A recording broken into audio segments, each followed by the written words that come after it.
Hi everyone! At dahil nga may nag-birthday, alam nyo na yan, may spaghetti. Kaya naman, i-share ko sa inyo kung paano ako magluto ng spaghetti sauce. Let's go!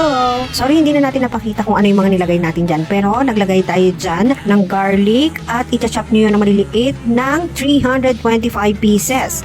At onions, i-chop nyo ng maliliit ng 48 pieces. Yun talaga ang sikreto ng masarap na spaghetti sauce. Chali! Joke lang po yun. Huwag nyo nang bilangin kasi naman baka abutin kayo ng kinabukasan at hindi na birthday nung my birthday. And after nga maluto na ang ating bawang sibuyas, pwede na nating ilagay ang giniling. Pag okay na ang giniling, luto na siya, pwede nyo nang ilagay ang iba pang ingredients like hotdog, pwede rin kayo maglagay ng mushroom, kahit anong gusto nyo, malaki na kayo, alam nyo na yan. And then haluhaluin nyo lang hanggang siya ay maluto at ilagay nyo na ang pinaka sauce. Spaghetti sauce po yan ha, nabibili yan sa supermarket, alam nyo na yan. Kahit ano pa yan, mamahalin, mumurahin, okay yan.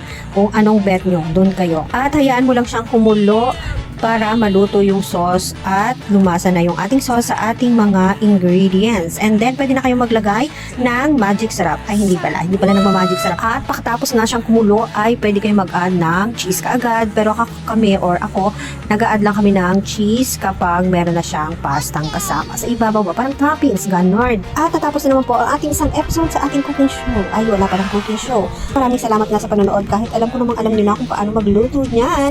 Thank you.